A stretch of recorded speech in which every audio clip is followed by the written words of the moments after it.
Alors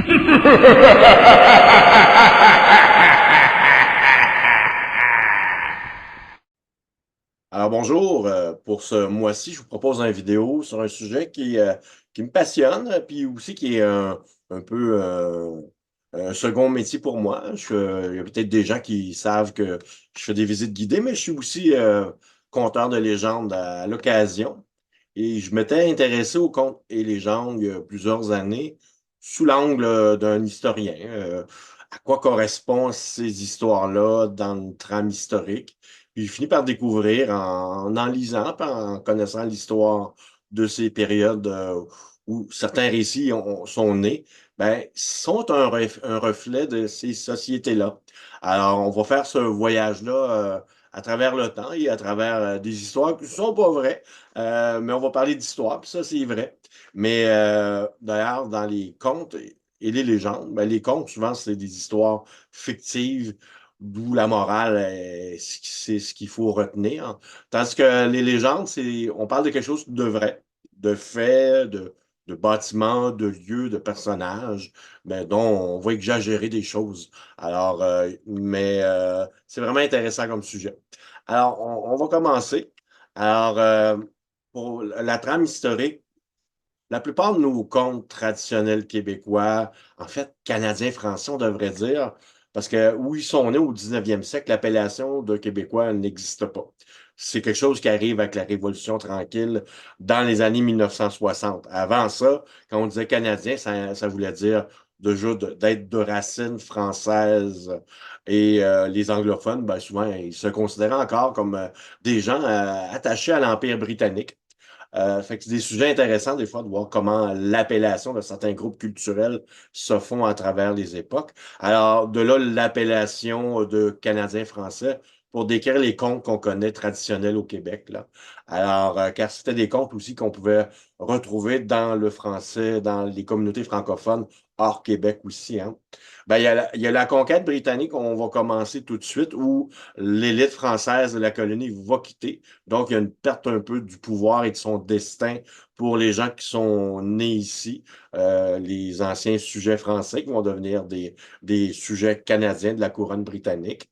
Et il y a les rébellions de 1837-38 où c'est un mouvement progressiste, un peu un mouvement avec les patriotes d'une pensée libérale où l'état de droit, la démocratie, la représentation de la population et la place d'un gouvernement responsable, c'est quelque chose qu'on veut mettre de l'avant.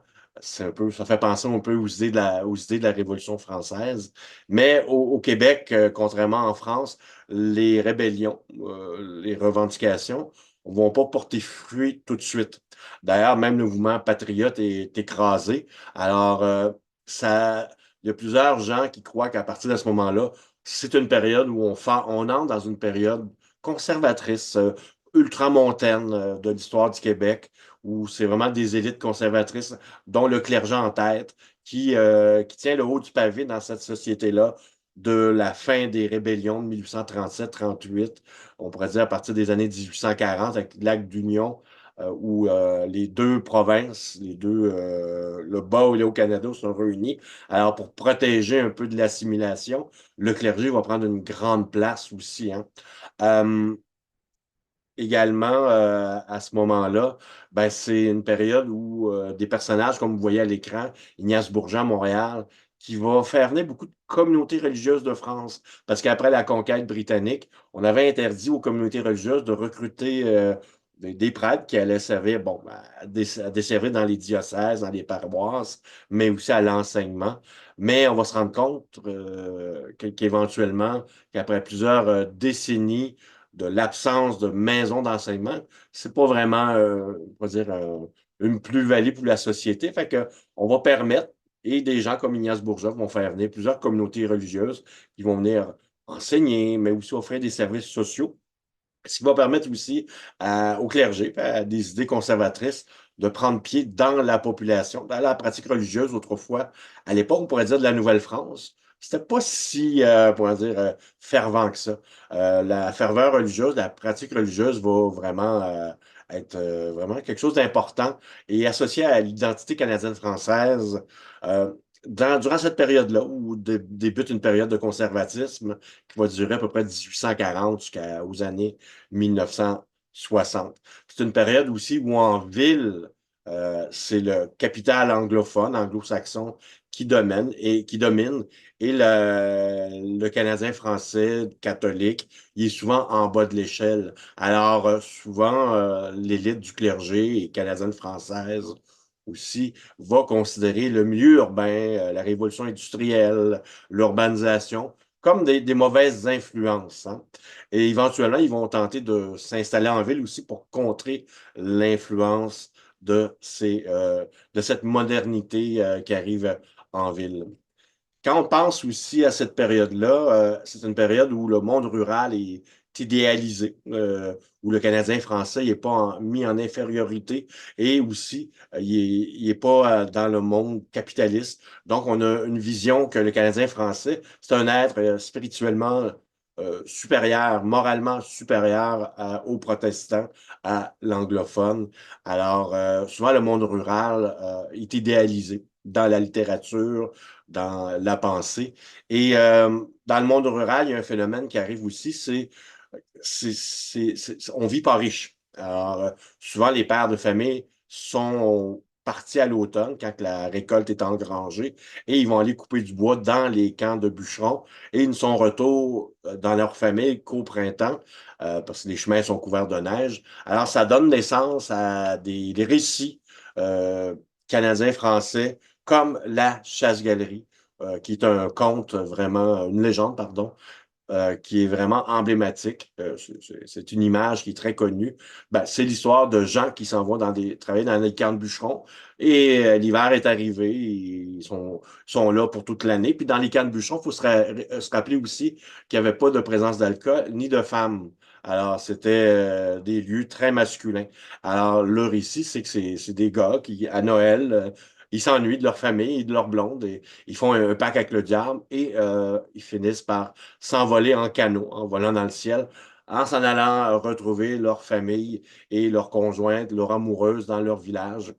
Dans certaines versions de la chasse-galerie, ben, à la base, il y a un pacte fait avec le diable pour voler dans le ciel. Ils doivent revenir au camp de bûcheron le lendemain matin, sinon ils vont être mis à l'amende, ils vont être punis. Puis d'ailleurs, souvent, les patrons des camps de bûcherons, les patrons de l'industrie forestière, c'est des Anglais. Alors souvent, il y a une emphase qui est mise là-dessus, comme quoi que c'est des gens de peu de morale.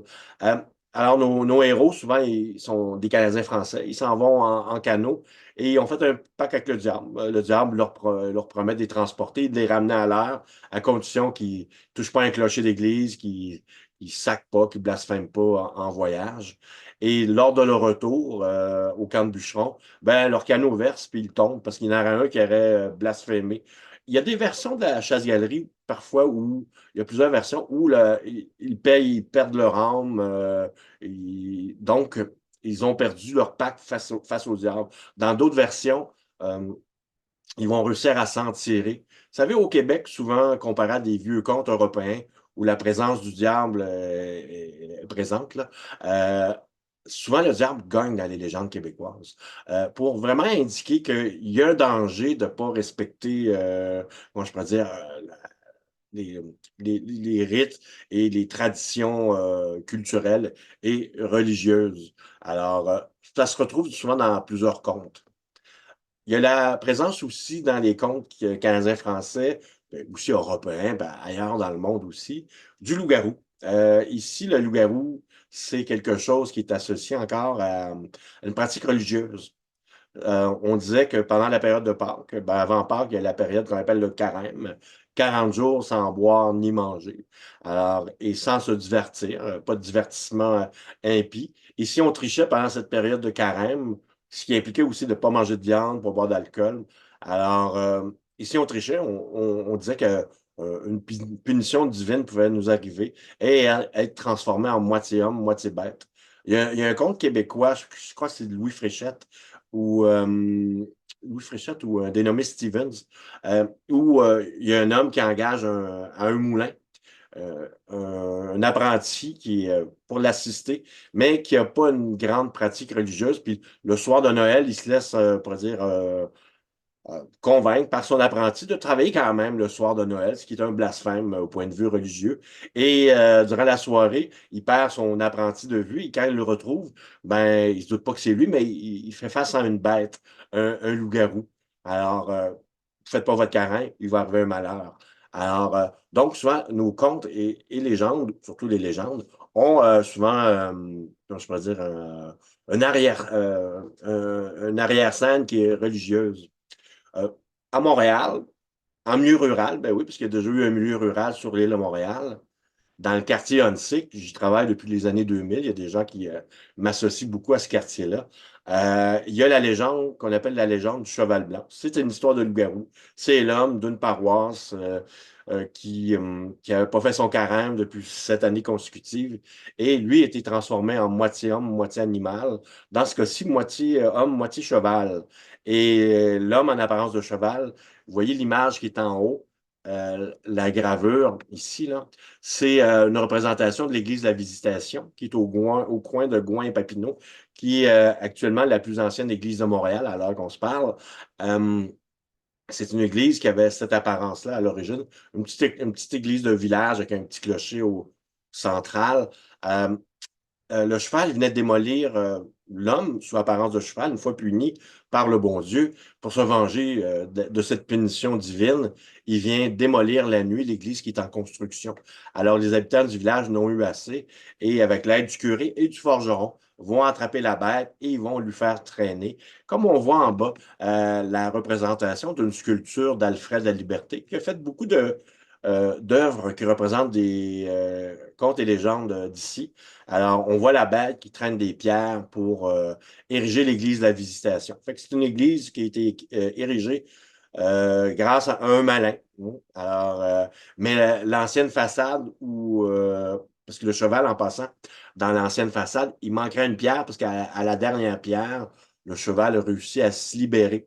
C'était un jeune garçon à qui on avait confié le cheval pour la durée des travaux et on lui avait interdit au garçon d'enlever le mort que le cheval avait dans la bouche. Un mort, c'est le truc en métal que le cheval possède entre les dents. Et gravé dessus, il y avait l'œuvre du forgeron du village, un crucifix gravé dedans. Ça l'a maîtrisé. Alors, pendant les travaux, le cheval a traîné des pierres sans boire ni manger. Et à la fin des travaux, il restait qu'une pierre à sauver, mais le cheval n'avait pas mangé ni bu. Alors, il n'avait que la peau sur les os. Alors, le jeune homme a eu pitié du cheval et il l'a apporté sur le bord de la rivière des Prairies. Et il a retiré le mort pour le faire boire. C'est à ce moment-là que le cheval s'est sauvé, il est disparu. Il a couru jusqu'au bout de l'île de Montréal et s'est précipité dans la rivière des Prairies, en face de l'île Bizarre, où il y a un rapide, qu'on nomme d'ailleurs le rapide du Cheval Blanc. Et la dernière pierre qui restait à poser, chaque fois qu'on la posa, elle retombait. On n'a jamais été capable de finir l'église, selon la légende. C'est une église qui date de 1751 et elle a eu une nouvelle façade, vous voyez en bas, de ce côté-ci, au milieu du 19e siècle, là, en 1851 on va rajouter une façade à deux clochers sur l'ancienne façade. Fait que la pierre manquante de l'ancienne église, ben, on ne la voit pas. Hein? Alors, les contes et les légendes, c'est un peu comme la pratique religieuse. Ça ne marche pas si on n'a pas la foi. Moi, j'avais été bien curieux d'apprendre la légende du cheval blanc du Saut-Récollet dans Antique, car je connaissais la légende de Trois Pistoles, de la légende du cheval noir de Trois Pistoles, car je suis un amateur de bière, ça va vous surprendre peut-être ou pas. Mais je connaissais donc la bière à trois pistoles, puis j'adorais toujours les étiquettes des bières d'Unibrou à l'époque de M. Charlebois. Ils ont encore des belles étiquettes, mais on voit le cheval noir, c'est la même histoire. C'est un cheval qui apparaît, qu'on capture. Et on lui met plutôt que dans ce cas-ci un mort dans la bouche, c'est la ceinture du prêtre, un étole avec de l'eau bénite dessus, qui le maîtrise et qui lui permet d'être obéissant et on lui fait traîner les dernières pierres. Et à la dernière pierre, quelqu'un lui retire l'étole de la bouche pour le faire boire et le cheval se sauve et il est disparu. Puis la dernière pierre qui restait à poser après l'église de Trois-Pistoles, ben, quand on la posa, elle tombait tout le temps. On n'a pas réussi à terminer l'église. C'est fascinant de voir que les contes et légendes, c'est aussi un peu une preuve que les connaissances qu'on se transmet de génération en génération, de façon orale souvent, ben, c'est le jeu du téléphone, hein. Il y a des détails qui changent à travers les époques. Parce que quand j'avais découvert la légende du cheval blanc, sachant qu'il y en a une qui existe, la légende du cheval noir, ben, j'ai fini par découvrir, après quelques petites recherches, qu'il y a environ une trentaine d'églises au Québec qui ont des histoires de cheval, qui traînent des pierres. Dans un village, le cheval est de telle couleur. Dans un autre village, le cheval a tel truc dans la bouche pour le maintenir bien obéissant. Alors, ça existe aussi, pas juste pour les légendes, hein. Ça peut être des recettes, ça peut être des danses traditionnelles, des chansons. Alors, mais ça nous rappelle aussi que ce conte-là, cette légende, en fait, parle de quelque chose qui existe, l'église de Trois-Pistoles ou l'église de la Visitation dans Hansik. Donc, ça nous parle de quelque chose qui existe, mais on va exagérer quelque chose à des fins, ce cas-ci, religieuses, pour inciter les gens à faire leur carême pendant Pâques. Au Québec aussi, on a beaucoup d'histoires, de légendes, avec des personnages qui ont parfois existé, des fois plus ou moins. Euh, c'est le Canadien français qui est mis en infériorité à partir de la conquête et de l'arrivée du capital anglo-saxon ici, qui va vraiment mener la révolution industrielle et l'urbanisation à une certaine époque. Donc, le personnage de l'homme fort, redresseur de tort et d'une morale inébranlable, ben, est très présent dans la littérature populaire. Ici, on voit même qu'il y a un timbre qui a été émis à l'effigie de Joseph Fabre, qu'on surnommait Joe Montferrand, qui était un de ses bûcherons et qui était aussi à l'époque voyageur de bois, ce qu'on appelait des cageux. Alors, c'était un homme qui était rude et qui défendait l'honneur des Canadiens français et qui a livré plusieurs batailles. Des personnages semblables, on en trouve tout au cours de l'histoire, là, Louis Cyr, le géant Beaupré, et aussi le forgeron au Forge Saint-Maurice, Édouard Tassé, qui aurait livré une bataille avec le diable, qui aurait gagné cette bataille-là. Alors, donc, le personnage de l'homme fort chez le Canadien français, c'est aussi un personnage intéressant au point de vue d'un sujet historique. Pour revenir à Joe Montferrand, l'historien Benjamin Souleté qui avait fait une petite biographie qui est disponible en PDF sur le site de la BANQ, la Grande Bibliothèque. C'est sûr que c'est très romancé comme livre, mais ça donne un beau regard sur la vision qu'on avait à cette époque-là des Canadiens français et de ce personnage-là. Il était doté d'une force extraordinaire. D'ailleurs, il livrait des combats sur un terrain de foire qui est maintenant le Champ de Mars. Il arrivait là, puis il lançait un chapeau par terre et c'était coutumier de prendre le chapeau. Et si on le faisait, c'est qu'on acceptait le défi de livrer un combat à son opposant. Dans ce cas-ci, Joe Montferrand. Mauvaise idée, d'après moi. Alors, on le voit en haut à gauche. Il était si agile qu'il était capable de lever son pied dans les airs et de faire retomber le talon sur la tête de son adversaire pour l'assommer. Euh, Apparemment, ça, c'était vrai, cette agilité-là. Mais sa force lui donne aussi, on pourrait dire, des exagérations aussi, là. En bas à droite, on voit, il a livré un combat sur le pont de Hull, entre Hull et Ottawa, euh, à une époque où les Canadiens français et les Irlandais, parfois, ils pouvaient se chamailler après un verre ou deux. Et ici, on le voit, qu'il se serait battu avec 50 Irlandais et il en aurait saisi un par les pieds, comme vous voyez là, pour le faire tournoyer et assommer les autres avec lui comme une massue. Alors, le personnage de l'homme fort, redresseur de tort. Il y a l'image du diable aussi qui est intéressante dans nos légendes. Vous savez, avant la période des découvertes, le diable en Europe, souvent, on le retrouve par exemple dans les forêts. C'est des endroits insécurisants. Et le diable en Europe aussi, on le retrouve où il prend des formes diverses. Il peut être moitié homme, moitié animal, un peu comme le loup-garou tout à l'heure. Euh, Éventuellement, dans le Canada français, il va prendre l'apparence d'un gars de la ville, l'urbanité, les valeurs anglo-saxonnes, le monde des affaires, le monde, on pourrait dire, qui est immoral. À la campagne, on a une supériorité morale. Les Canadiens français, c'est des êtres spirituels. Alors, l'histoire de la danse qui se fait sur la famille La Tulipe, le fameux conte de Rose La Tulipe, ben, c'est une jeune fille qui danse et c'est le mardi gras. Puis après, le carême va commencer. on devait cesser le Mardi Gras à minuit de danser. Ben, dans l'histoire, souvent, le personnage du diable, c'est un homme habillé à la victorienne qui arrive de la ville que personne ne connaît, c'est un étranger. Là, la peur de l'étranger est importante. Si on entend les curés, les prêtres d'autrefois, comme Mathieu Bock-Côté, non, un autre sujet, ça. Alors, mais bon, donc l'image du diable à travers les époques est intéressante.